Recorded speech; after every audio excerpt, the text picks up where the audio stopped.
Do you know why Pomni's and Ribbit's eyelashes are the same? What is the meaning behind these sketches of their early designs from the amazing digital circus? Let's start with Pomni.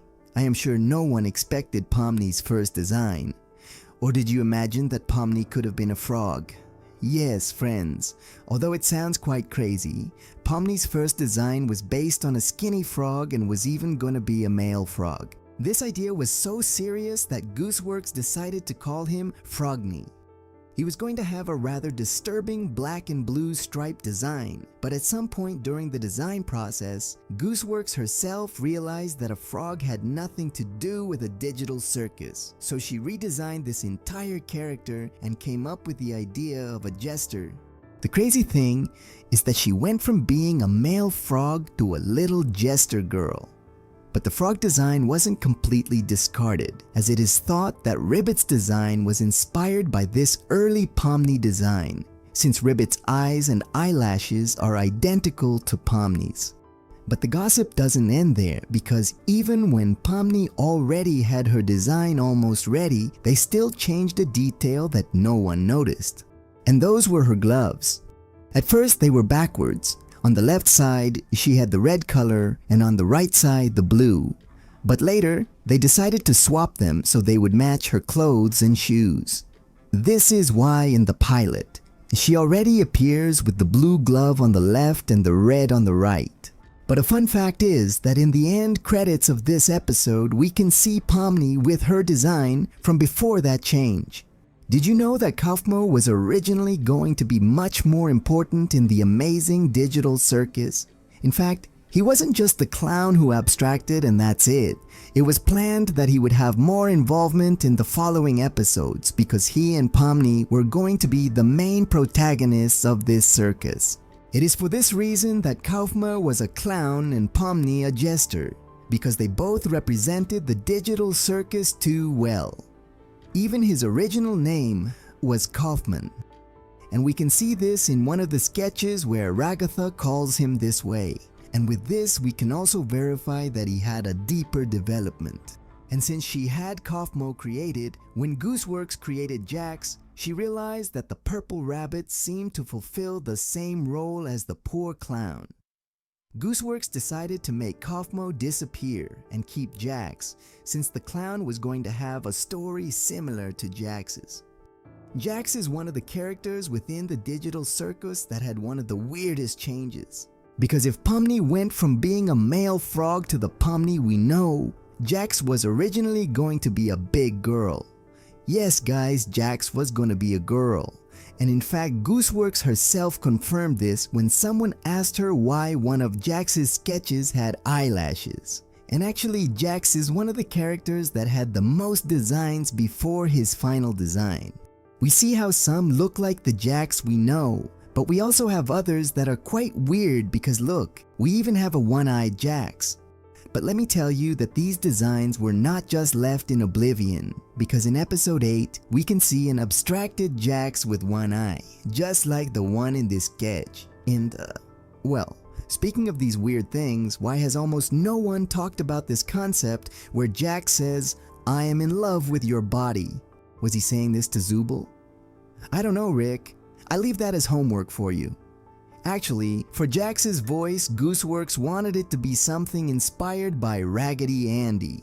Mine is Andy. But Kovac didn't want to copy it exactly, so he added this more cynical, mocking, and vulgar tone of voice. And that is how Jax's unbearable voice was born. And, well friends, this whole psychopathic rabbit design had a strong inspiration from Popey the Performer. Besides a few things from Roger Rabbit, Ragatha almost didn't get called Ragatha. Yes, friends, originally Gooseworks wanted her to be called Emmy, but before the pilot came out, she decided to change her name and never explained exactly why. And the funny thing is that unlike these other characters, Ragatha didn't change her design. Her appearance remained practically the same from her first sketches to her final version, but she did discard a rather weird and bizarre idea. An idea that Gooseworks had for this rag doll. since she planned to put plush organs inside her, and in every scene where Ragatha was torn apart, we would see a bunch of plush organs flying around. But, well, at least we can see that in some of these old designs, Ragatha looked even sweeter and more innocent, like a typical children's doll. Zooble's design, just because. Their design comes from a triangular shape that Gooseworks had been using since before the amazing digital circus. In fact, we can see something very similar in old animations like Elaine the Bounty Hunter, Ghost of the Year, and the Darlie Boxman Show.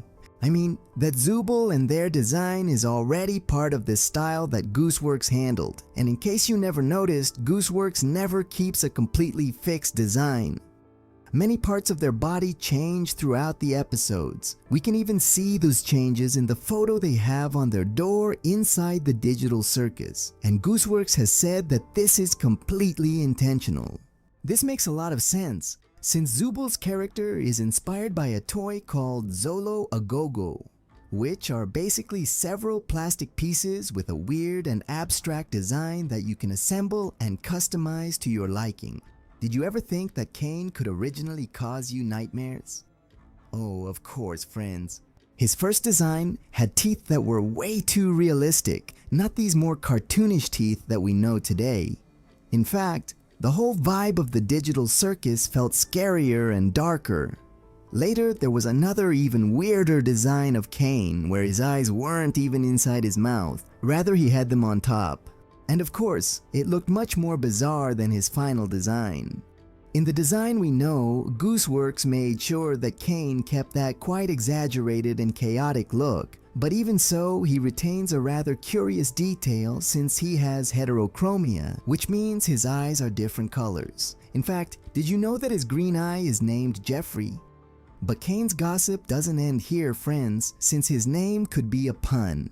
And for this, we have two options, that it comes from canine like the fang, or from Novocaine, which is a medicine dentists use so it doesn't hurt when they pull a tooth. And to finish, once Gooseworks joked about what the letters that make up the name Caine meant, since she said that in its English version, it means creative ass insertion, newlywed experiences, which in Spanish translates to experiencias de recién casados con inserción creativa de trasero. But I think that in Spanish it would be better as creación de aventuras e inserción de nalgadas experimentales.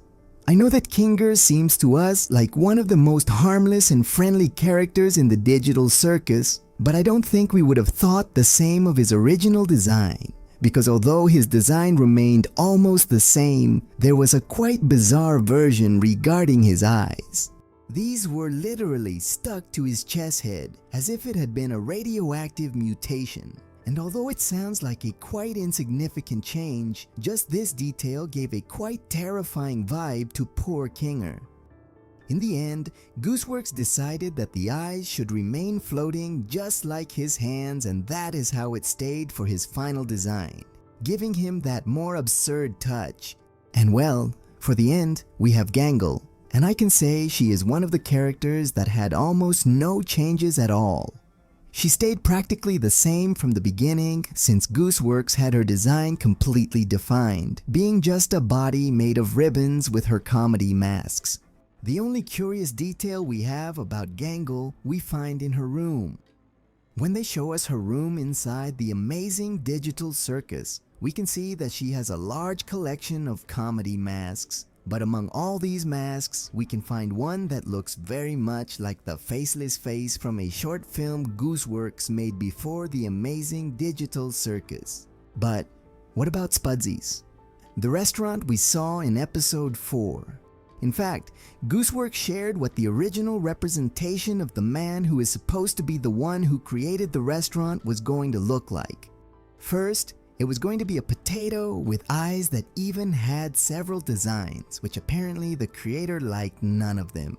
In fact, in a post she herself said that in the end, she decided to make this character similar to the Colonel from KFC. She even shared what the official map of the Spudsies restaurant looks like. Here we can see that Spudsy's was modeled after a McDonald's where Gooseworks previously worked. For episode 3, there were also several conceptual arts like the demonic angel, which even had a version where wings came out of him, and several models where we can see his expressions and his face, which clearly appeared in episode 3.